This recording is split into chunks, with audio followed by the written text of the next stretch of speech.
How's it going, Monsignor? It is going very well. It's been a very exciting week. First of all, we finally put up our ambry. Oh, it's about time. The ambry has been sitting in the work sacristy of the Co-Cathedral since I arrived here back in '08. The ambry is a cabinet, a very special cabinet that we keep the holy oils in. Many of the older churches, if you looked in the sanctuary, you'd see kind of like a gold door in the wall, not the tabernacle. It's important we don't confuse it with the tabernacle, but it'd be off to the side, and that would be locked, and in it would be your oil of the sick, oil of catechumen, and sacred chrism. Our ambry is made of glass and wood. It is mounted on the wall to the side of the tabernacle, and it lights up. I know, and if you want to see a preview, there's some pictures on Facebook that you can look at. Otherwise, you can just be super surprised and come on Sunday and be like, oh, there's the ambry, and you can see it. It's beautiful. So, and of course, the holy oils are blessed here at the Co-Cathedral on the Monday of Holy Week at the Mass of Sacred Chrism. Our bishop blesses them and consecrates them, and then they're used in all our sacraments throughout, or most of our sacraments throughout the year. So, except for the one sacrament we're going to talk about today. Yes, that's true. Oh, and confession. We don't do it at confession either. Yes. Okay. All right. And we have another little bit of exciting news. One of my favorite saints, St. Anthony, It's is making an appearance. Excuse me. It's St. Anthony. Yeah, Anthony, I know. Okay. Anyway, we received word that our bishop requested that the first-class relics from Padua, of St. Anthony of Padua, will be making a visitation to our diocese, and they will be here for the day of October 10th. That's a Wednesday in the second week of October, and more information will be coming out, but we're very excited. I know it's Jen's, one of Jen's favorite saints. It's my patron saint. I know civilly my name is Sam Anthony, but I was baptized Santo Antonio. So St. Anthony has always been a very special saint in my life. So to have his relics, and also to have an opportunity to venerate them, and also to call upon this great saint who not only finds things, but finds souls for the Lord, I think is going to be a great blessing for us and for our diocese. So please keep an eye out for more information as that information is prepared. Unless you be confused, as I was, he's not staying. He's only coming for a day. I thought we were going to get to keep him because we do have a bunch of relics. But yes, anyway, but he's only visiting. He's only visiting. He's got other places to go. And people to see. And things to do. And to find. So this Sunday is the 50th anniversary of the Promulgation of Humanae Vitae. Yes. I know last week we mentioned the 50th anniversary being on the 25th. That is when the document was presented to the Holy Father and he approved it. But in the church, you have the date in which the document is approved, and then you have the date in which the document is promulgated, which means given to the whole church. And so Sunday, July 29th, which is quite interesting because that's my twin brother's birthday, Anthony and Joseph. Oh, nice. Yeah. This was before the document. Yeah. But anyway, so Sunday is that 50th anniversary of the promulgation of a very important and somewhat misunderstood encyclical of Blessed Paul VI. Yeah, there's a lot of really interesting points in the article, but the place to start talking about it is the Covenant of Marriage. And marriage is a sacrament. It's a covenant between God and the couple, and it's meant to be entered into without conditions or restrictions. In fact, those are questions that are asked when a couple is being prepared for marriage. Are you coming in with conditions, restrictions, or anything that would prevent you from entering fully and giving yourself fully to this other individual? And one of the things that Humanae Vitae deals with is the transmission of human life. And the purpose for marriage, one of the purposes for marriage, is the continuing on of the human family. The teaching found in Humanae Vitae continues the teaching found in the Council when it talked about, the goals of marriage. The purpose of marriage is both unitive between the couple for their well-being, for their salvation, as well as to be co-creators with God in bringing forth new life. I think it's important to realize human beings do not reproduce. This is one of the points of Humanae Vitae. They procreate, and that procreation is an important work of the couple with God to bring forth human life. And it is done through sexual intercourse within the family, which makes it a moral act. Again, the sacrament of marriage. When a couple enters the sacrament of marriage, there's really two major moments of sacramentality. There's the exchange of vows, but it's also the first time the couple makes love and enters into sexual intimacy. That seals that sacrament. So the, quote, wedding night is not kind of a, how can we call it, the icing on the cake. The wedding night is really a main ingredient to making that sacrament holy. And each time a husband and wife enter into that intimacy, they are fulfilling their sacrament, living their sacrament, and the church asks them to, at that moment, to always be open for life. In the first creation story in the book of Genesis, chapter 1, after God creates everything and then creates people, the first thing he says to us is, be fruitful and multiply. So he invites us, made in his image and likeness, the one who is the creator, to continue creation, to participate in that. So it's one of the holiest things that we can do, one of the most godlike things. It's, accessing our, the divinity that we have through God, that in participating in the transmission of human life. And talking about being open to the blessings of children in marriage, that's also asked at a Catholic wedding. You're asked, are you open to the gift of children? I felt like I was asked that 1,000 times at my wedding, and I'm going like, yeah, but why they keep harping on this? But I understand why. And it wasn't really harping, it just felt like it was more questions than it was, I'm sure.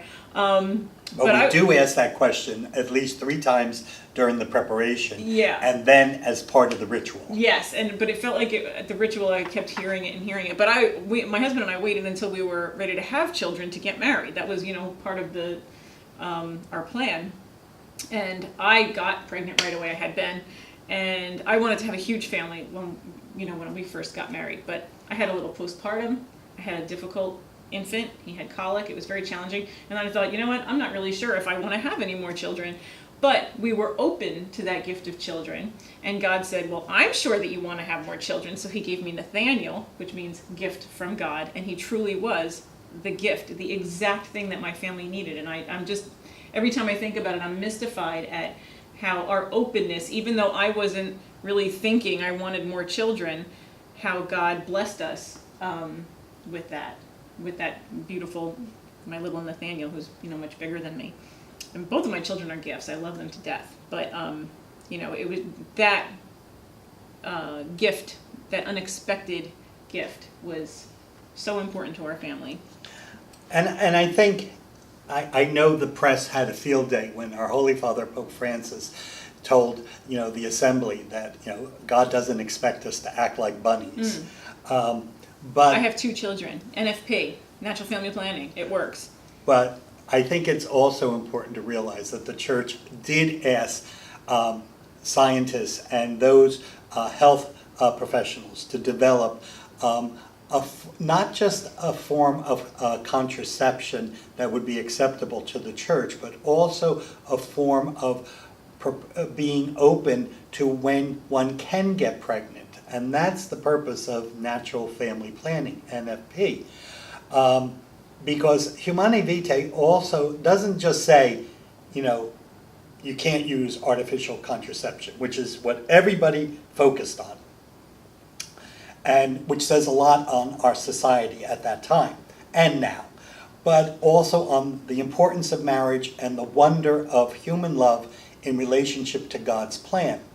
But there was also kind of a prophetic utterance by Blessed Paul the Sixth. He talked about how our society was kind of men's loss and respect for psychological and the physical well-being of women.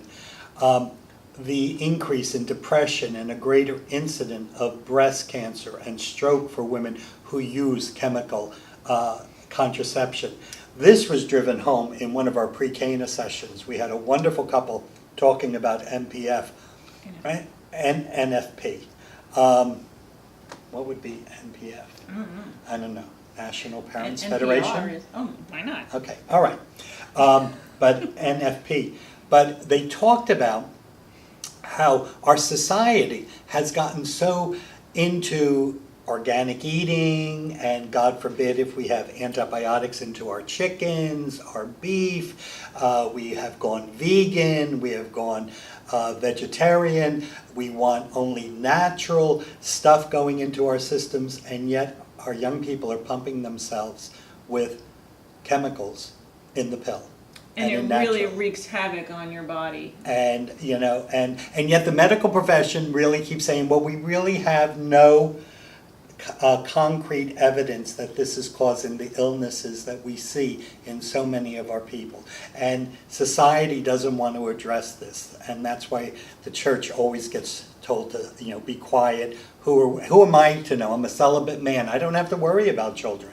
But I do worry about my parishioners. I do worry about their families. And I do have a great concern when we're constantly seeing families struggling as they're being torn apart by a society that really, I think, basically is in it for the money. Contraception is a big industry, and therefore we are not going to address that. And yet, the desire to be clean, to eat healthy, and yet we pump ourselves. So just, think about that. That was an eye-opener for me.